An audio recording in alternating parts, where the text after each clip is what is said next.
మా అన్నమయ్య జిల్లా 2.5 సంవత్సరం ఏర్పాటైంది. ఆ రోజు ముఖ్యమంత్రిగా ఉన్న జగన్మోహన్ రెడ్డి కడప జిల్లాలో ఓనమాలు నేర్చుకొని మా జిల్లాకైతే ఏ మటుకు న్యాయం చేయలేదన్నా రాబోయే కాలంలో అన్నమయ్య జిల్లాలో ఉన్న మా నియోజకవర్గాల్లో గ్రామీణ స్థాయిలో ఏ విధమైన అభివృద్ధి ఫలాలు అందించాలో అవన్నీ మీరు అందిస్తారని మీ అందరి ద్వారా నేను కోరుకుంటున్నా. అలాగే సోదరమణులారా ఒకటే చెప్తున్నాం, భారతదేశంలోనే ఎప్పుడూ లేని విధంగా ఒక చరిత్ర కూటమి ప్రభుత్వం చంద్రబాబు నాయుడు గారి నాయకత్వంలో పవన్ కళ్యాణ్ గారు అలాగే బీజేపీ నాయకులతో ఏర్పడిన ఈ కూటమి ప్రభుత్వంలో రాబోయే 5 సంవత్సరాల్లో తప్పకుండా మనకు మంచి రోజులున్నాయి. ఎందుకంటే ఎక్కడ ఇలాంటి చరిత్ర లేదు. మన ప్రభుత్వం ఏర్పాటై 65 రోజులైంది. మీరందరూ చూస్తున్నారు. ప్రతి ఒక్కరు ముక్కులు వేలు వేసుకునే విధంగా ఈరోజు అభివృద్ధి ఫలాలు అందించేదానికి మన ముఖ్యమంత్రి గారు అయితేనే మన ఉప ముఖ్యమంత్రి గారు ముందుకు వస్తున్నారు. ఇప్పటికే 2 సార్లు పెన్షన్లు ఇచ్చాం. మాట చెప్పినట్టు నిలబెట్టుకున్నారు. దేశంలో ఎక్కడ చూసినా కులాలు మతాలు గణాంకాలు చేస్తా ఉంటే ఈ ప్రభుత్వం స్కిల్ సెన్సెస్ మీద గణాంకాలు తీసిన చరిత్ర చంద్రబాబు నాయుడు గారికి దక్కిందంటే ఒకసారి గమనించాలా. అలాగే ముందున్న దుర్మార్గ ప్రభుత్వం పేదవాడి కడుపు నిండా అన్నం పెట్టలేని పరిస్థితిలో ఉన్న ఆనాడు ఈరోజు చంద్రబాబు నాయుడు గారి నాయకత్వంలో అలాగే పవన్ కళ్యాణ్ గారి నాయకత్వంలో మొన్న 15వ తారీఖున ప్రతి ఒక్క పేదవాని కడుపు నిండా అన్నం పెట్టే అన్నా క్యాంటీన్లు కూడా మరొకసారి ప్రారంభించామంటే మీరందరూ నెమరు వేసుకోవాలా. ఇంకా జగన్మోహన్ రెడ్డి జమానా వెళ్ళిపోయింది.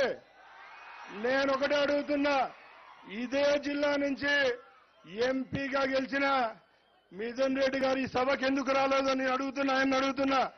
ఇక్కడ ఉన్న వాళ్ళని చాలా మంది రాజకీయాలు పక్కన పెట్టాల. రాజకీయాలు పక్కన పెట్టి ఒక డిప్యూటీ ముఖ్యమంత్రి గారు వస్తా ఉంటే ఇక్కడ ఉన్న సర్పంచులు ఎంపీటీసీలు అందరం మంత్రులు మేము వస్తే ఎంపీగా 3వసారి గెలిచిన ఆయన ఎందుకు రాలేదని మీ అందరి తరఫున ఆయన ప్రశ్నిస్తున్నా. రాజకీయాలకు పక్కన పెడదాం. తప్పకుండా రాబోయే కాలంలో ఈ రాష్ట్రాన్ని నడిపించేది ఒక పెద్ద ఆయన అయితే 2 కళ్ళు లాగున్న ఒక పక్కన పవన్ కళ్యాణ్ గారు అలాగే రెండో పక్కన నారా లోకేష్ బాబు గారి నాయకత్వంలో ఖచ్చితంగా మనకు మంచి రోజులున్నాయని తెలియజేసుకుంటూ సెలవు తీసుకుంటున్నా. అలాగే ఇంకొక మాట చెప్తున్నా, ప్రతి ఒక్కరికి తెలుసు భారతదేశానికి పట్టుకొమ్మలు ఏవైనా ఉన్నాయంటే గ్రామాలే. ఆ గ్రామాల్లో గత ప్రభుత్వాలు నిర్వీర్యం చేసినాయి.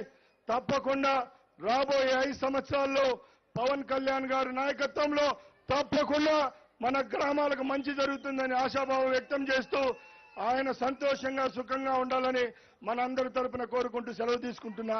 జై హింద్, జై తెలుగుదేశం, జై చంద్రబాబు. ప్రజల కష్ట నష్టాలను అర్థం చేసుకుని వాటిని తీర్చిదిద్దే మానవతావాది, తత్వవేత్తగా వాస్తవికతను గ్రహించి తర్కించి తద్వారా సామాన్య మానవుడికి చేయూతనివ్వాలనే బలమైన లక్ష్యాన్ని కలిగిన రియల్ లీడర్, కనీస అవసరాల నుండి సమగ్ర అభివృద్ధి ధ్యేయంగా రాజకీయ రంగానికి కొత్త భాష్యం చెబుతున్నటువంటి గొప్ప సమన్వయకర్త, ఒడిదొడుకులను వెరవక వాటిని అనుభవసారంగా మలుచుకుని ఆంధ్ర అబ్రహం లింకన్ గా ముందుకు సాగే కోట్లాది అభిమానుల మహానాయకుడే మన నాయకుడైన, పుస్తక జ్ఞానాన్ని నాయకత్వ పరిజ్ఞానంగా అన్వయించే గొప్ప యోగి, మన ప్రియతమ ఉప ముఖ్యమంత్రి వర్యులు మరియు పంచాయతీరాజ్, గ్రామీణాభివృద్ధి, గ్రామీణ నీటి సరఫరా, పర్యావరణ, అడవుల శాస్త్ర సాంకేతిక మంత్రివర్యులు, మన ప్రియతమ ప్రధానమంత్రి శ్రీ మోదీ గారికి మరియు మన ముఖ్యమంత్రి నారా చంద్రబాబు నాయుడు గారికి అత్యంత ప్రీతిపాత్రులు శ్రీ కొనిదెల పవన్ కళ్యాణ్ గారు ఇప్పుడు సభను ఉద్దేశించి, గ్రామ సభను ఉద్దేశించి ప్రసంగిస్తారు.